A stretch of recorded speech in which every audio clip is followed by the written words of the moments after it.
Test 1 2 3 test.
So basically, these are something some we didn't include in the paper, but this is from our literature review. So we can see the trend. Whenever we are increasing the power, we are increasing the frequency. We can see the trend for the power and also for the gain. The gain is getting constant over the frequency, but the power is getting lower whenever we are moving towards higher frequencies. And also, if we check the different way, we call it splitting and combining. So whenever we have multiple paths to get the output, so we can split and combine, it can improve the power. So we can see if we give few ways, so we can see what is the relation between the gain, power saturation, efficiency, and bandwidth. At the same time, we talk about the amplification stages. So if we use the number of stages, how it affects all other parameters, as well as the power saturation in terms of efficiency. So after checking all those literature review, so we come up with the design process. So we start with the single stage design. Once it is done, we check if it is working, it's nice. Then we go for the second stage. So multiple stage. Once it is in specification, then we complete the design. So for the first stage, at the driver stage, we use common source because these are the very common advantages of using common source amplifier, whereas we use the cascade type of amplifier for the power power stage. And these are the we use the transmission line based matching network in order to adjust the impedance matching. So this is the example of a single stage common source driver stage, and this is the cascade power stage. So once we have done, so the simulation, we check all the values, and we see is matches our requirement for 6G. So this is the total schematic from the input side until the output side. And this is the layout design using our software. We call it ADS, Advanced System Design Systems. For the results, so there are simulation results. So what we can see around 90 gigahertz, we can see our gain is somewhere around 14 dBm, and S parameter analysis we can see. So this is the gain at 90 frequency. We can see our gain is approximately 14.4. So this is the relationship between input power and output power. And we can see the more we are increasing the power, input power we are increasing. So we can see that our output signal power is getting saturated. And what we can see from here, the second part, when we increase the power, we can see the efficiency of the power amplifier after a certain point is getting lower. So our maximum efficiency is somewhere around 16 to 17%. So this is the comparison. This is the comparison with other researches, the recent researches we can see. We try to use the very simple one in the single way, because the more way we'll be using, our circuit will be bigger and it will consume more and more power. But this is not the best performance, definitely. But if we compare with all others, we can see our results are quite competitive with other researches. So these are the summary of our research. So we investigated the state-of-the-art PA designs reported in the literature. We come up with different kind of direction, what we should do, what we should not do in our circuit design. So based on the recommendations from the literature review, we designed a 90 gigahertz two-way single-ended at common source and cascade integrated PA, and we achieved a bandwidth of 17.4 gigahertz, gain of 14.5 dB, saturation power of 14.7, and efficiency of 28%. And the total layout area is 4.38, which is quite low compared to the others. So what we can understand, so we can say we achieved a compact and low power 6G application with competitive performance.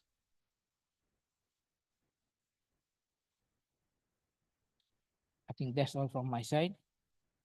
If any question from your side, will be always welcome. Okay, always welcome.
The first one? أول ملف عندك ولا ثاني ملف؟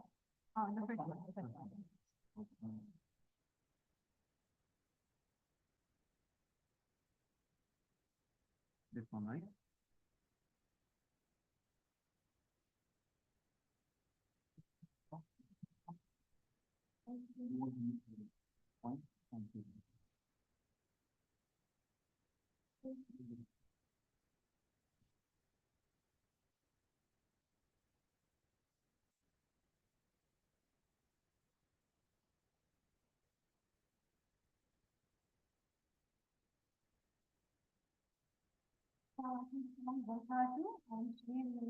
I'm a graduate student. طيب السلام عليكم ورحمة الله وبركاته. I'm Shireen Mir. I'm a graduate student from this college. I will talk about my senior project today. It is Quick Park application. It is integrated sensor-based smart parking system with chatbot for enhanced urban mobility and traffic management. My group members, my supervisor is Hanof, Dr. Hanof Al-Balati, and I am Shireen. And another is Faris Al-Harbi, Masha'il Al-Jahani, and Reem Al-Bahnisi. Our table of content will cover many points today: introduction, our objective of this project, and the methodology that we use, and the lecture review, system design, and in the end, testing and the conclusion. First of all, introduction. Why I chose Quick Park application? Why I chose the idea of parking? Nowadays, everywhere we face kind of problems parking. We went to a place. We went to a place, we cannot find the parking. We go around and around and around, we waste our times, and in the end, we do not find the parking. So one big problem we face today is finding parking spaces, especially in the growing number of cars due to the population increasing. Many drivers spend a lot of time searching for a parking spot, leading to frustration and traffic jams. Of course, when a driver is searching for a parking space, it changes his mood. It becomes anger, frustration, and all of that. So our purpose solution is giving them a system, an application that will enhance their experience during the parking process.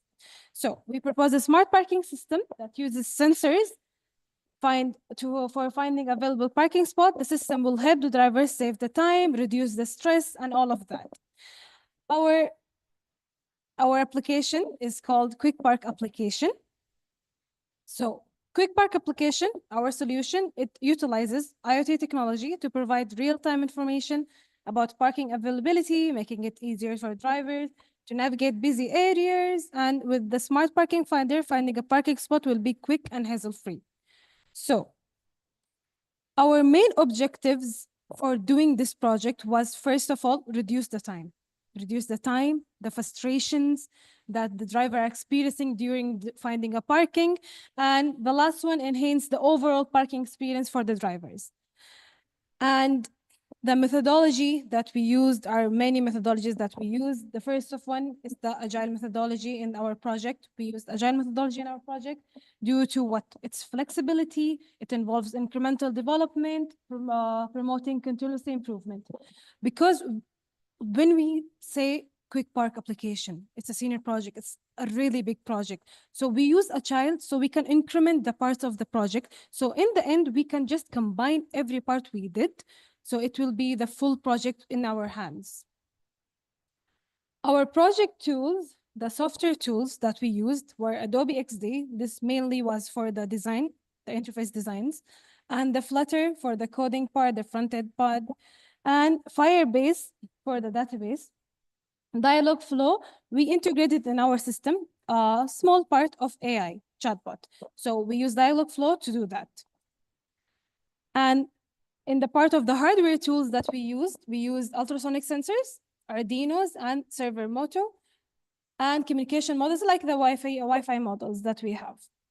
So in our paper, we covered to create a project, we have to do a lot of research. We research a lot of papers. This is a part of them. One paper is smart parking application.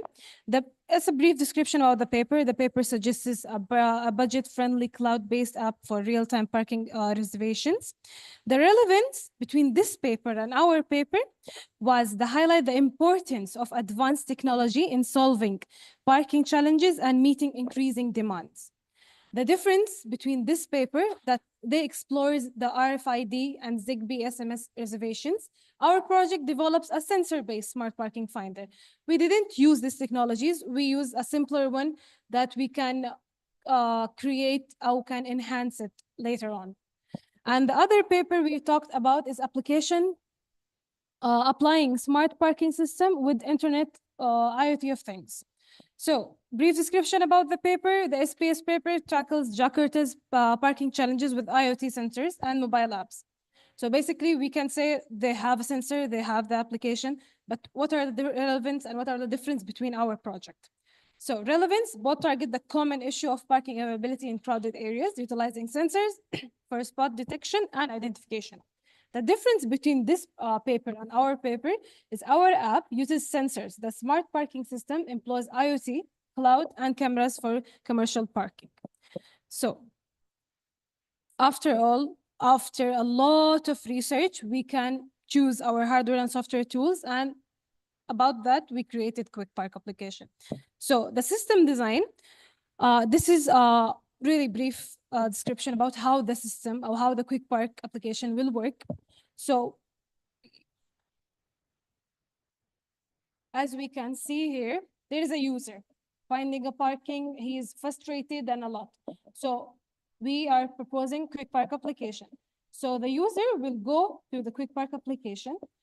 It will search for a parking. This is the Quick Park application that we have. It will go and show him the available parking. Like example, we're going to a mall. We're going to a mall. We are going to Red Sea Mall, I can say.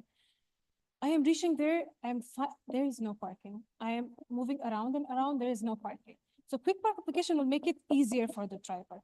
By just going to the application and search for Red Sea Mall, it will show him the available parking that are available in Red Sea Mall and that are reserved or not available right now. So after showing the parkings, the user will select the parking spot. Then we have the server that all of the things are happening there. So how is the process happening?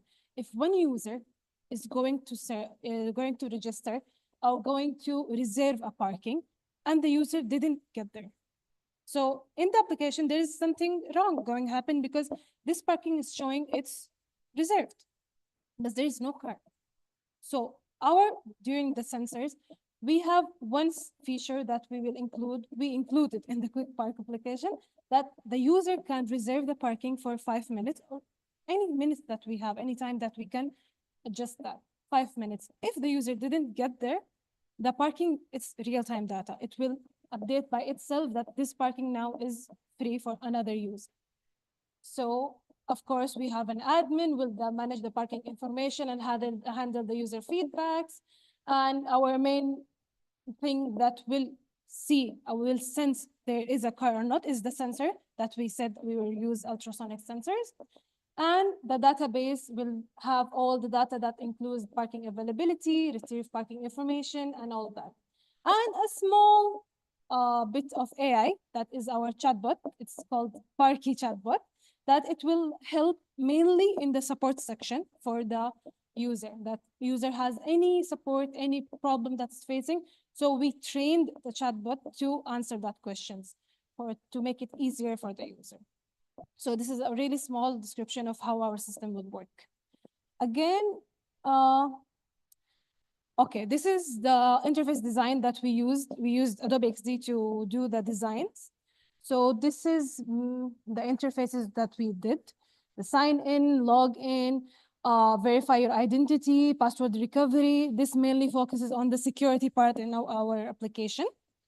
And we have, this is the home page. This is how will the parking looks. This is free parking. This is occupied parking. And this is the favorite. The user can put favorite places to the parking. Yani, I'm coming to the college every day. Do I have to go to the application and search the international college? No, I can just put Jeddah International College in my favorite. And lastly is the support section, is the chatbot section. This is the Parky. It will look in the application. So Parky, we created our chatbot Parky for the support, the Quick Park app. Parky will be ready to assist you whenever you need. So this is basically we are saying just for the support. he's a first-time user. He doesn't know what is Quick Park. He can go to the chatbot, he can go to the Parky, he can say, give me clear instructions. How can I reserve a parking? How can I use the application? So Parky will be able to tell him what to do, how to use the application. Testing wise, our main goals in testing was, there are a lot of testing goals, but this is the main focus: functionality testing, usability testing, and the security testing. Functionality validated all app features. The application is functional. Is it working in every areas? Usability testing gathered user feedback to improve navigation and interaction. The main point of us doing this application is the user. So is the user, is it usable? Is the user happy while using this? This is our main goal. The last goal was security testing, ensured user data protection and secure access. The results was satisfying, alhamdulillah. The testing confirmed that Quick Park met its functionality goals. User report enhanced satisfaction due to improved usability and performance. Our application effectively reduces the time required to find parking spaces, addressing the core challenges we set out to solve. In conclusion, Quick Park, what is Quick Park? It provides a reliable solution for urban parking challenges by improving the user experience and optimizing parking operations. We aim to make urban mobility more efficient and enjoyable for everyone. Of course, it's a project. We keep improving our project.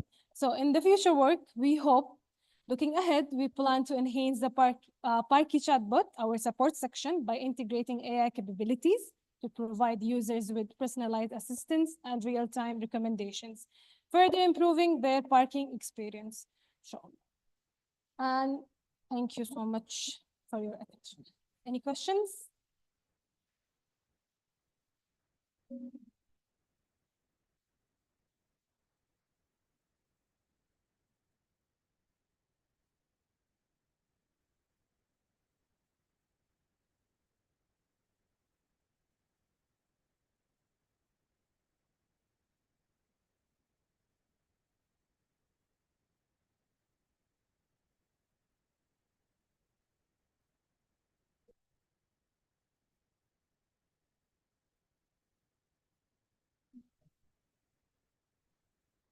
Mhm. Mhm. Yeah. Mhm. Mhm. All of the, just a brief, yes. Mhm. Yes.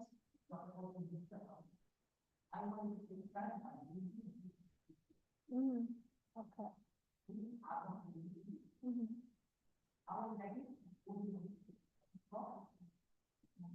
Yeah. Okay. Mhm. Mhm. Mhm.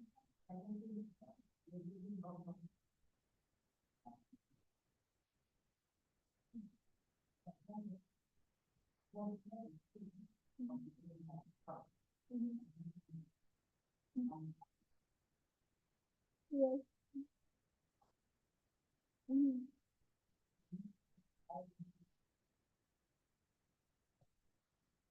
Mhm. Mhm.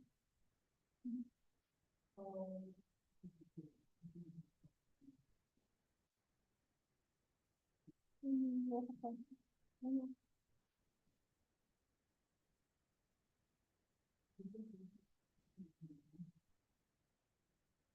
Mhm.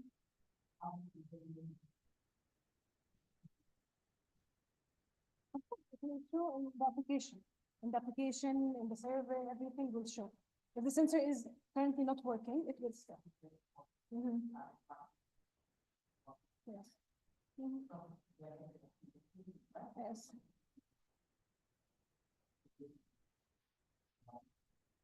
Mhm. Yes.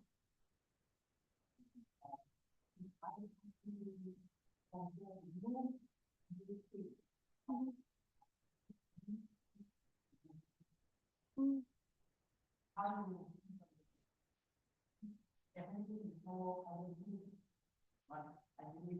There is a lot.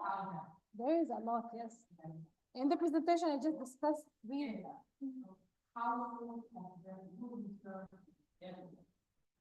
My research, basically, our main focus is applications. The many papers I read, it's about sensors, the user will go, sensors are showing is red, green, the parking is available or not. My main focus is doing an application, but before the user reaches there, he can just reserve that parking. So then the papers that I read, there is no main focus on the application. There is a lot of sensors, a lot of cameras that are using, but my main focus is to develop an application to help that user. Thank you so much. Can I remove the USB?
Okay, so next, please. If I pronounce the name, Ezekiel. Yes. Can you- Yeah, I'm working on it. Yes. Could you please tell me your name? Ezekiel Wonkolo. Ezekiel. Okay, Ezekiel. You can share your screen now, and you can start. All right, thank you.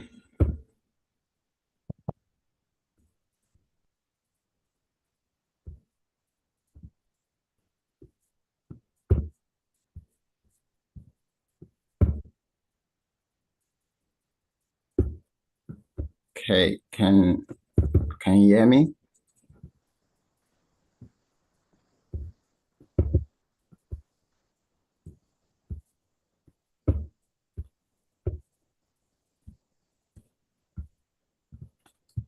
All right. You can start now, please. Go ahead. All right. My name is Ezekiel Wonkolo. I'm a graduate student of Louisiana State University, Shreveport. So I'll be talking about evaluating the effectiveness and accuracy of multi-table potentials in active learning for simulation and predictions. Starting with the introductions. Basically, we'll start with defining molecular dynamics. So molecular dynamics is a computational tool for stimulating atomic motion and predicting material properties. It is widely used in material science, chemistry, and drug discovery.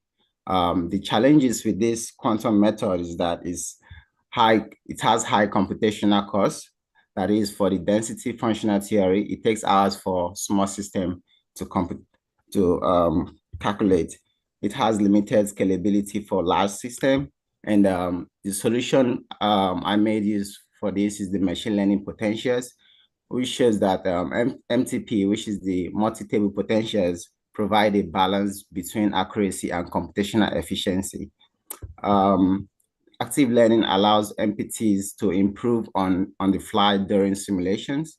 And the objective we'll be focusing on is the evaluate of MPTs for potassium methods, assess the effectiveness of active learning and bottom-up training. MTP architectures. The key features here is the linear parameterized energy calculations, the radial and angular interactions in basic sets, active learning via the optimality criterion. I'll be talking about this later on.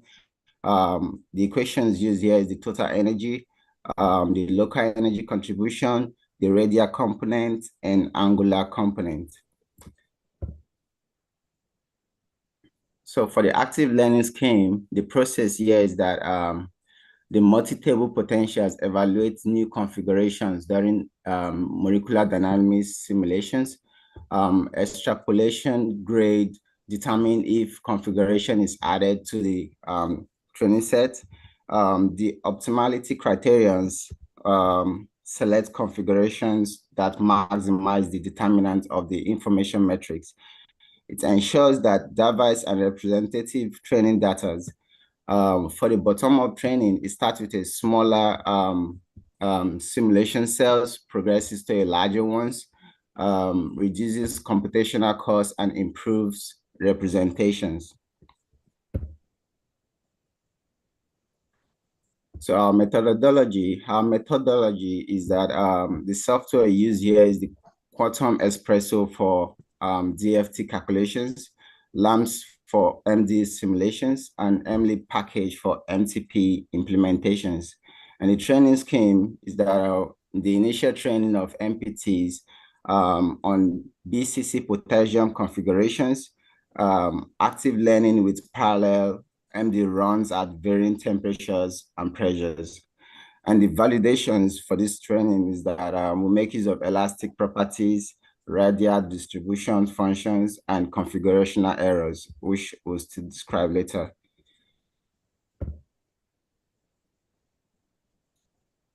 So the result gotten for the training efficiency, it has the higher level MTPs required, like what the result is talking about here is that the higher level MTPs required fewer iterations, but more computational result. Like if you can look at the chart here, more computational result requires less iterations, but less computational result requires more iterations. The bottom-up approach reduces training iterations, which I just described. And then for the predictive accuracy, MTPs of level 10 plus shows better force and energy predictions.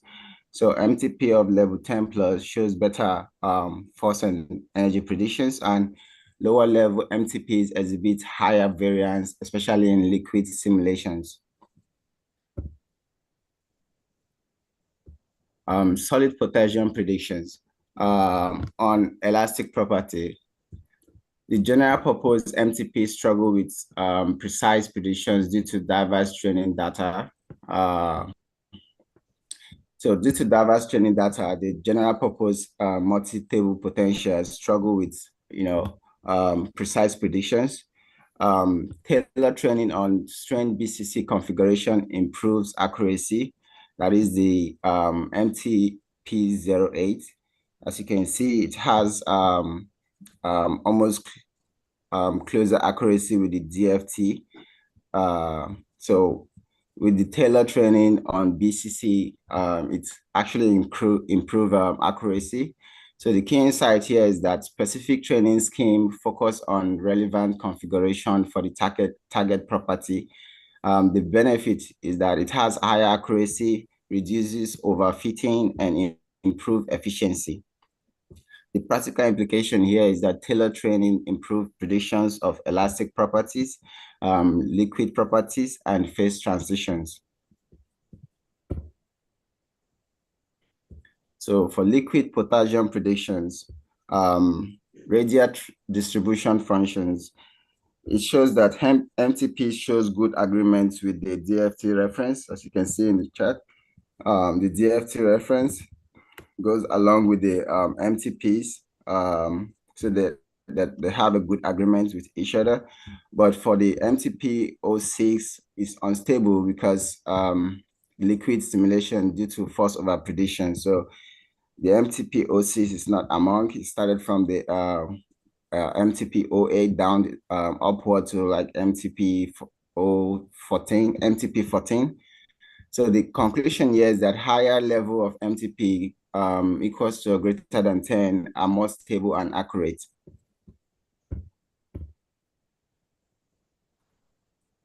For configurational error, on validation, it shows that MTP shows strong linear correlation with validation data set. As you can see right here, it shows strong linear correlation with validation data set, and higher level MTP greater than or equal to 10 have tighter cluster and fewer outliers.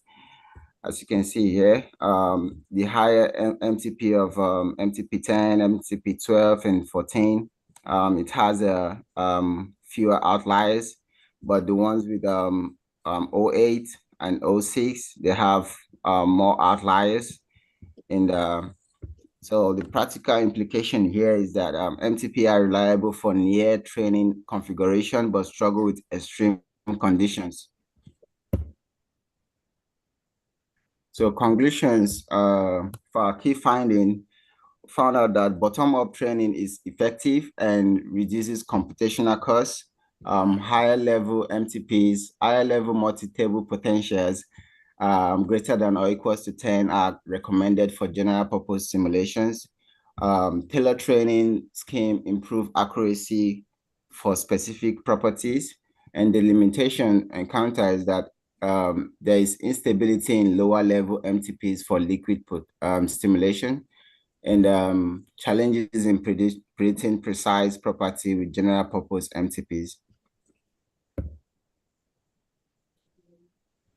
So our future work and recommendation would be on extended sensitivity analysis, which is to evaluate hyperparameters like cutoff radius and polynomial basic set order, high-level MTPs, which is to exploit the level 15 plus for complex systems.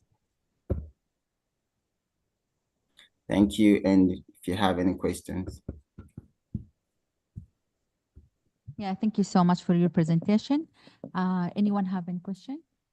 Okay, no? Okay, thank you so much.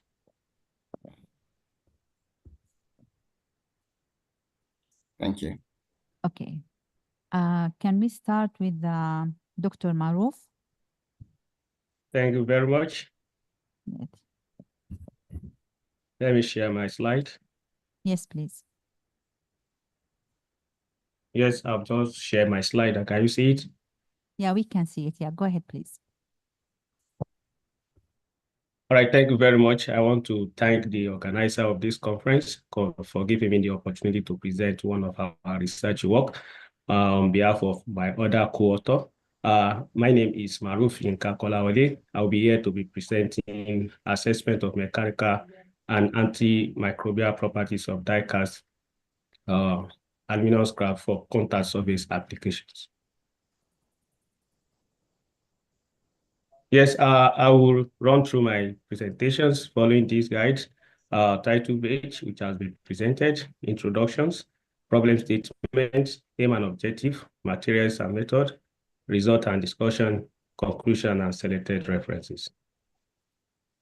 Sorry, this slide is just showing that I am from Nigeria and where I work was KWASU. This shows my KWASU entrance gate, Kwara State University, Malete, and the other pictures here shows the top view of the library in my school. Okay, thank you very much. Introduction, the increasing transmission of nosocomial health infection arising from contact surface in hospital and other public places, which had ravaged many lives and attracted researchers' interest. For instance, in this particular conference, we are considering smart cities. A smart city can as well contribute worse to the spread of this nosocomial health infection because the smart city are usually characterized by commercial center hubs, advanced transportation systems, tourist attractions, and also center of excellence for healthcare. And as a result of these various characteristics of smart cities, many people go in, go out. So if there's anyone infected, then it can easily cut across all the world. So the transmission of these nosocomial health infections could be a virus and can as well be a less viral diseases. And most of the transmissions will be as airborne or contact surface. What we mean by contact surface here, the contact surface are handrails, doorknobs, hospital bed stand, and so on and so forth. So if an infected person touches each of these surfaces and they're left, anyone not infected before and touches it again can get infected. And as a result of that, the disease can be transferred all over the world.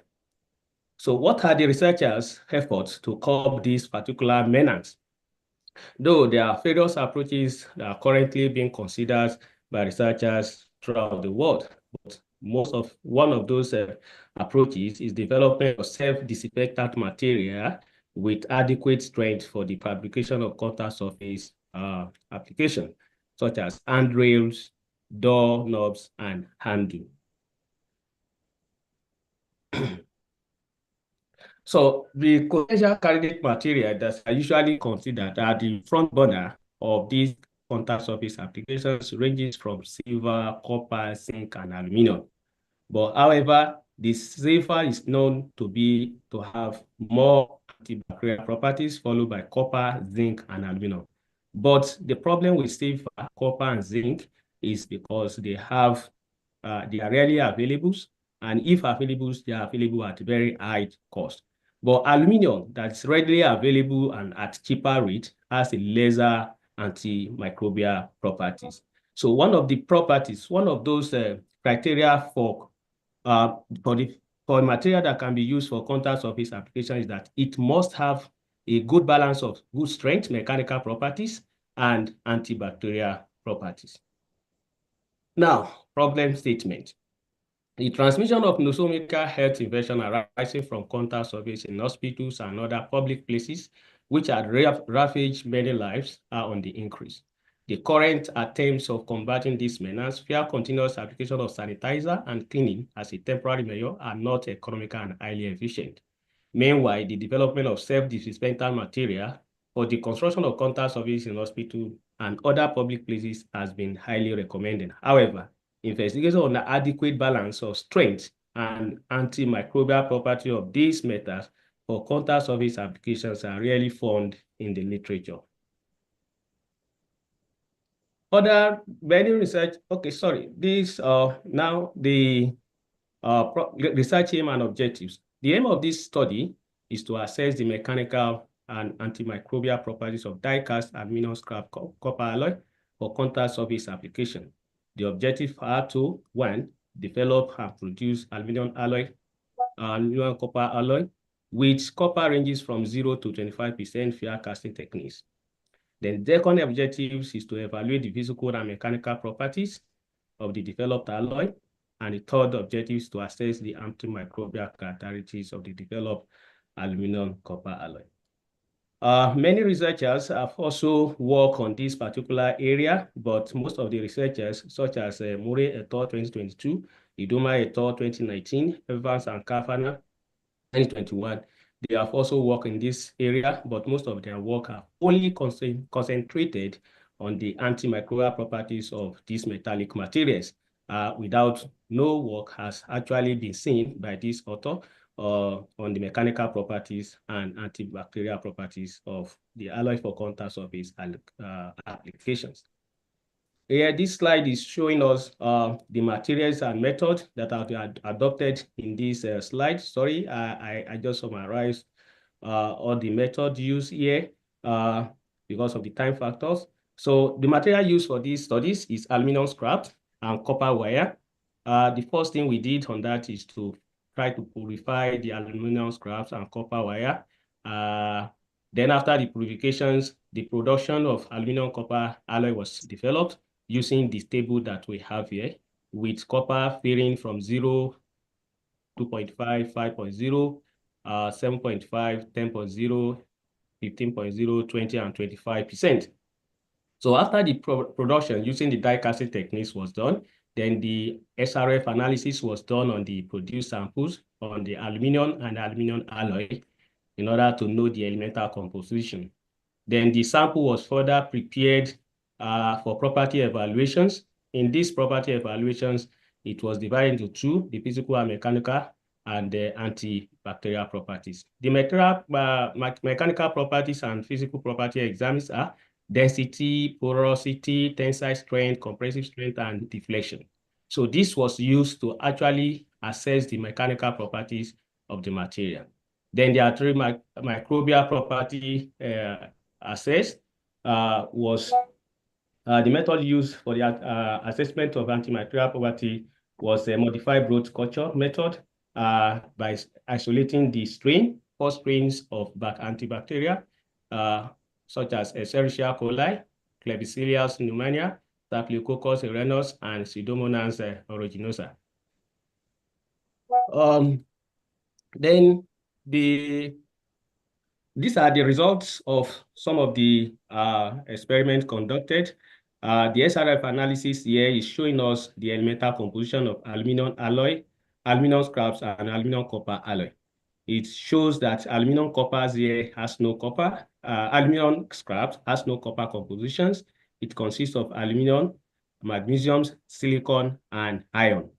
But with the addition of 5% copper, 10% copper, 20% copper, we have about 2.4, 7.1, and 17.1 copper in that particular alloy composition. This result shows that there is a decrease in the actual copper composition of the produced alloy. The reason for this was that during the production process, a slag was observed to be formed, and that slag actually needs to be removed during the casting process in order to reduce the porosity. And some of the copper get lost to during the removal of the slag formation. Then this graph is showing the density and porosity of the aluminum and aluminum copper alloy produced. We can see with increasing amount of copper additions into the alloy, the density also keeps on increasing.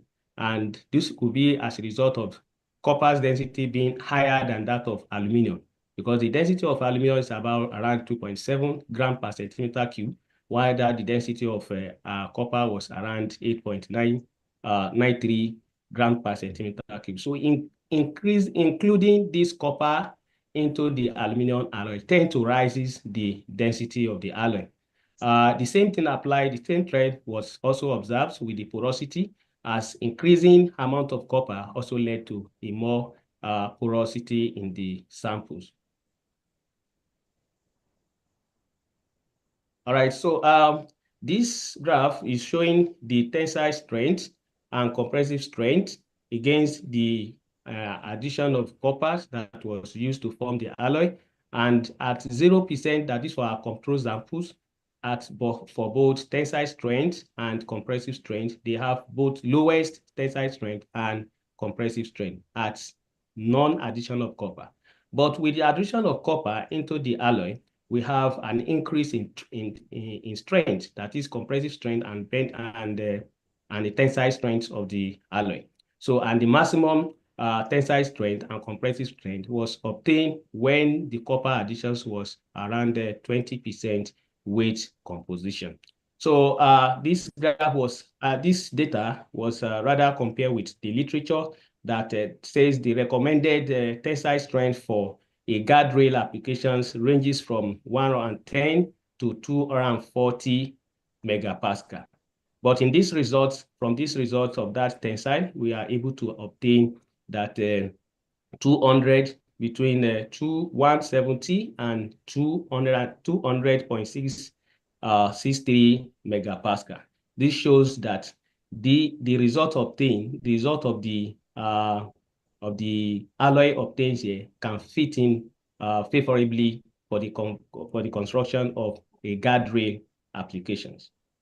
So the deflection characteristics of the alloy was also still examined, and it was shown that the deflection characteristics of the alloy decreases with the increasing percentage of copper. This was as a result of the yield strength here. You can see the graph, figure 2B here. The graph of the yield strain shows that it decreases with increased amount of copper. This decrease actually means that with increase in copper composition, the alloy losses is what is ductility, which has actually been responsible for the loss of the deflection characteristics as observed in this figure 3. This is showing the optical micrographs and the SRD analysis of the selected sample in our alloy. And why we show this is just to explain some of the mechanical behavior that was shown there.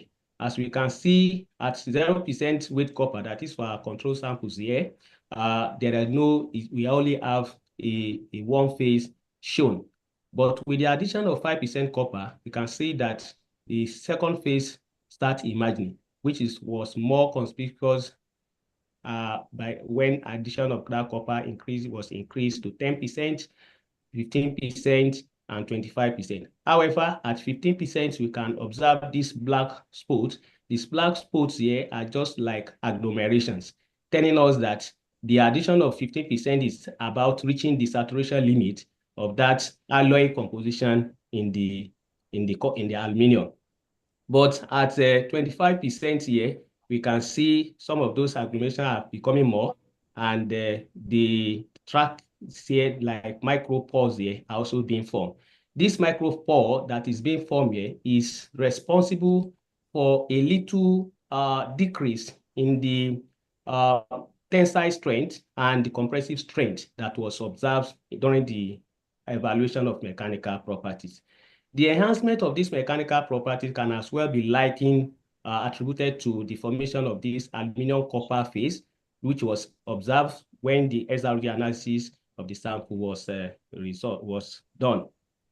So that result that I've just presented gives us the mechanical property evaluations of the developed aluminum copper alloy. The antibacterial property that was developed was examined using the 4 resistant multi-drug bacteria, that is our Escherichia coli, Klebsiella pneumoniae, Staphylococcus aureus, and Pseudomonas aeruginosa. The Pseudomonas aeruginosa, we can see it was observed.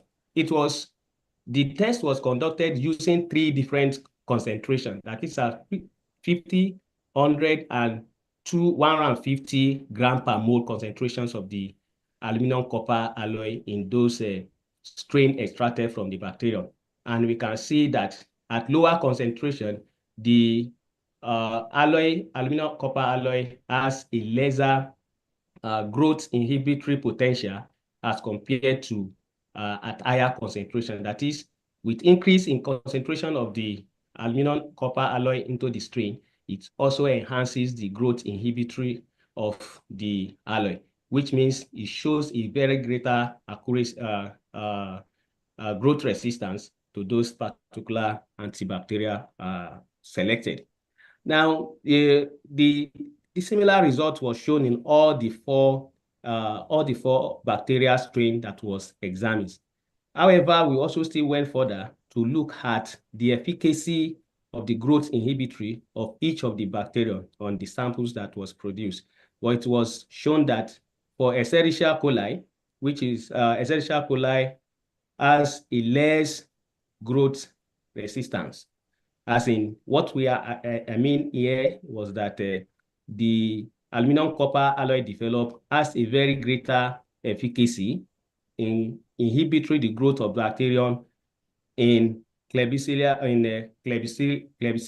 pneumoniae, Pseudomonas aeruginosa, and Staphylococcus aureus.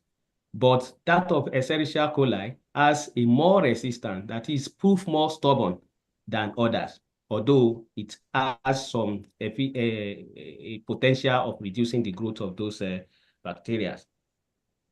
So far, so good. I will need to conclude here based on the discussions, result and discussion that I've made. I'll be concluding here. In these studies, the assessment of weight % copper addition on mechanical and antimicrobial property of die-cast aluminum copper alloy for contact surface application was successfully conducted, and the following conclusions were submitted. 1. 20% weight copper additions to die-cast aluminum scraps alloy yielded the peak tensile strength of 200.64 megapascal and compressive strength of 373.8 0.26 megapascal.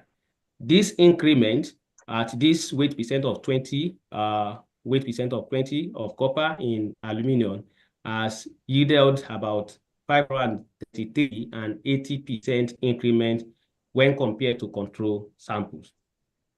2, the aluminum copper alloy developed possess antimicrobial properties, and the performance is dependent on the specific exposed bacteria strain and weight concentration of copper.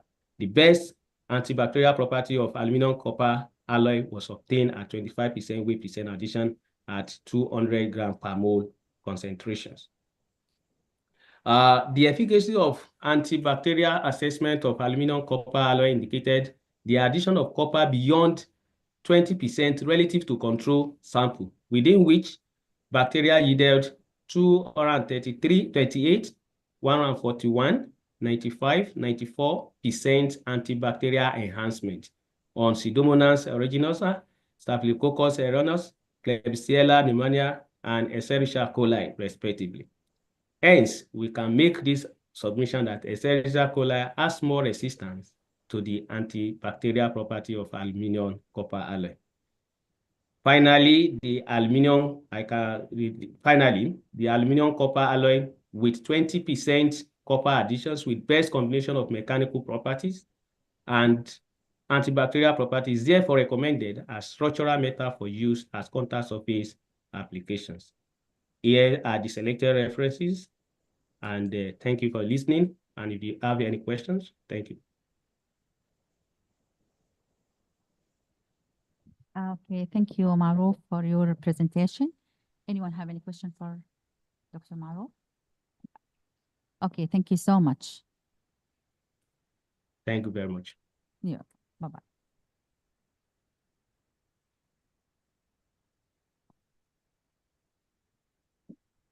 Okay, thank you, everyone. We're done here.